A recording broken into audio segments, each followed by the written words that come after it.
তৈরি হয়ে গেছে এমন মজাদার গরুর মাংস দিয়ে আলু দিয়ে রান্না। একটা অনুরোধ রইল, আপনারা কিন্তু অবশ্যই আমার এই ভিডিওটা দেখবেন। দেখলে কিন্তু আপনাদের এই গরুর মাংস মাথা রান্না করা কিন্তু একেবারে সহজ হয়ে যাবে। এই মাথার আলু দিয়ে রান্না করেছি, এটা অনেকটা টেস্টি এবং অনেকটা সুস্বাদু হয়েছে। তাহলে চলুন দেখা যাক আমি কিভাবে এই রান্নাটা করেছি। তা আমরা কথা না বাড়িয়ে রান্নায় চলে যাই। এটা আছে গরুর মাথার মাংস। এই দেখেন কতটা সুন্দর সুন্দর এতে মাংস, আবার জিহ্বা, আবার চর্বি আর সব কিছুই আছে। এই মাথার মাংসটা আমি আজ আলু দিয়ে ভুনা করব। তার জন্য এই মাংসগুলো আমি ভালোভাবে ধুয়ে রেখেছি। এখন এটা আমি রান্নায় চলে যাব। ছোলাটা জাল ধরে দিয়েছি, এখন আমি কড়াইটা বসিয়ে দিলাম। কড়াইটা আমার গরম হয়ে গেছে, আমি এখন সাদা তেল দিয়ে দেবো। গরুর মাংস রান্না করব, তার জন্য তেলটা আমি গরম করে নেব। তেলটা গরম হয়ে গেছে, কিছুটা জিরে দিয়ে দিলাম, তেজপাতা দিয়ে দিলাম, দুটো পেঁয়াজ কিছু কালার আমি দেবো।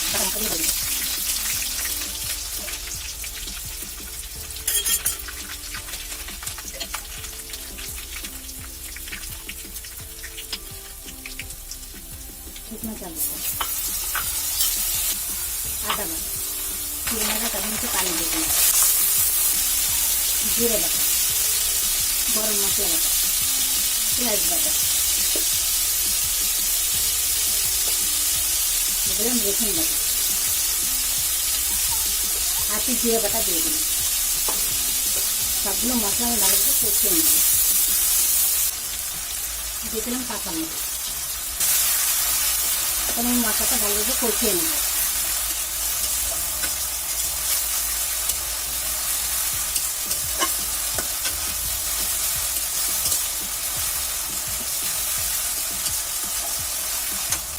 মশলাটা কষানোর জন্য একটু গরম পানি দিয়ে দিলাম।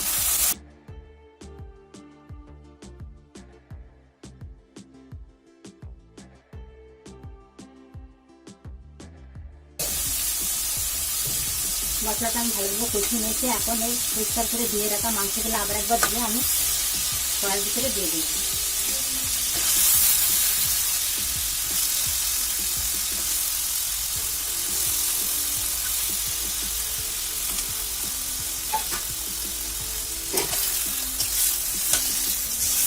মশলার সাথে মাংসটা আমি ভালোভাবে কষিয়ে নিই।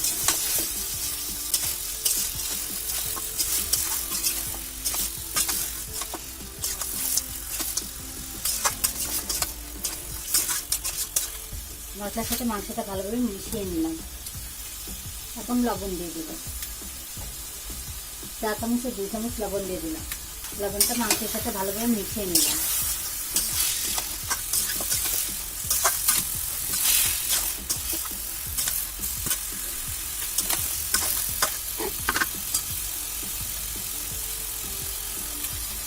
এখন হলুদটা দিয়ে দিলাম,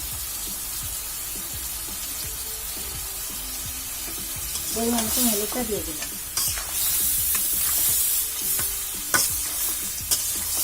এই গরুর মাথার মাংস রান্না করলে কিন্তু একটা দারুণ একটা টেস্ট আছে। কচি কচি হাড় আছে, সেটা কিন্তু দারুণ লাগে। মাংসটা আমি ভালোভাবে কষিয়ে নিই। সব কিছু দিয়ে এখন আমি ঢাকা দিয়ে দেবো। আমি ঢাকা দিয়ে দিই, ঢাকাটা এখন মিশিয়ে নিই।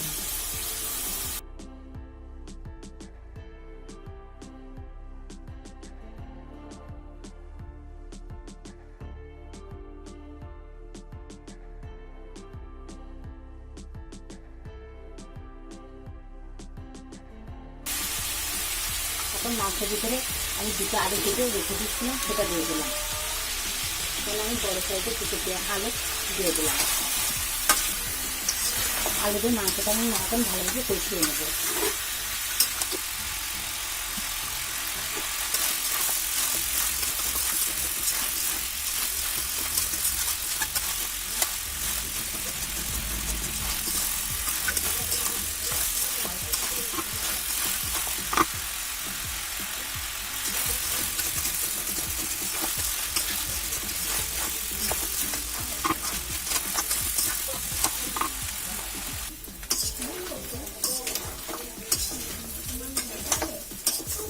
মাংসটা লাল লাল করে কষিয়ে নেব। যতটা ভালোভাবে এটা কষানো হবে ততই মাংসটা খেতে মজা লাগবে। তার জন্য চুলার আঁচটা আমি কমিয়ে এটা ভালোভাবে কষিয়ে নিচ্ছি। এই পর্যায়ে মাংসটা ভালোভাবে ঘন ঘন নাড়াচাড়া করবেন, তা না হলে কিন্তু তলে পোড়া লেগে যাবে এবং মাংসটা পুড়ে যাবে।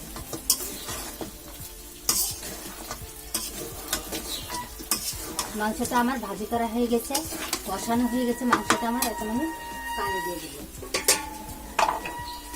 এখানে আমি গরম পানি দিয়ে দিলাম। গরম পানিটা দেওয়ার চেষ্টা করবেন, তাহলে মাংসটা খেতে বেশি ভালো লাগবে।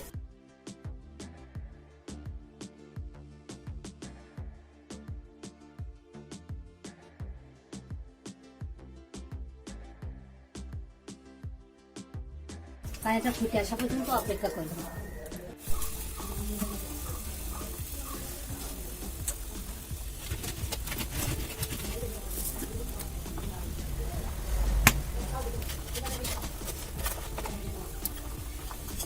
পানিটা ফুটে উঠেছে, এখন একটু নাড়া দিয়ে দিলাম।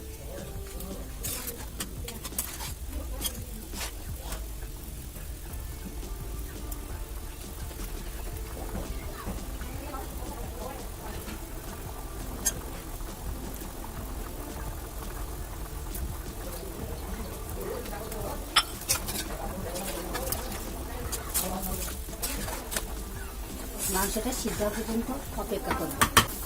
লবণ কম আছে, তার জন্য লবণ দিয়ে দিলাম।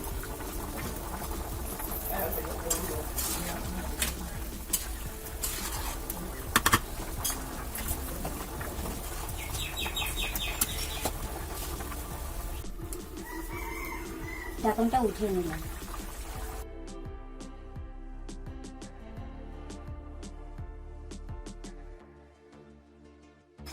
এখন কিছুটা গরম মশলা বাটা দিয়ে দিলাম। এখন দুটো কাঁচা ঝাল দিয়ে দিলাম।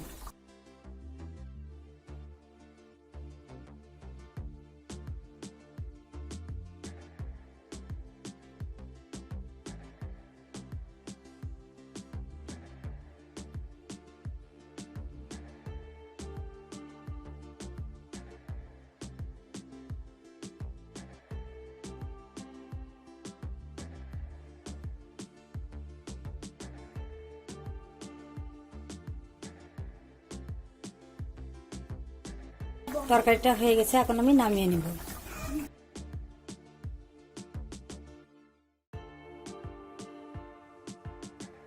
আমি মাংসটা নামিয়ে নিলাম।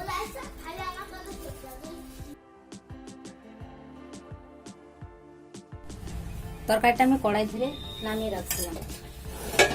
দেখেন তরকারিটা কতটা সুন্দর একটা কালার এসেছে। এখন এই পর্যায়ে আমি গুঁড়ো করে রাখা গরম মশলাটা দিয়ে দেবো। এখন দিলে কি হবে, তরকারিটার যে গরম মশলার যে গ্রানটা ওটা কিন্তু থেকে যাবে। আর যখন রান্নার সময় দিলে কিন্তু আপনাদের সেই গ্রানটা থাকবে না, গ্রানটা নষ্ট হয়ে যাবে, খেতে ততটা মজা লাগবে না। তার জন্য আমি এই পর্যায়ে গরম মশলার গুঁড়াটা দিয়ে দিলাম। তরকারিটা এখন আমি এই ডেক্সি হাঁড়িতে কেটে পরিবেশন করে দেখাবো কতটা সুন্দর দেখতে হয়েছে আর কতটা লোভনীয় হয়েছে এই গরুর মাংসের রান্নাটা।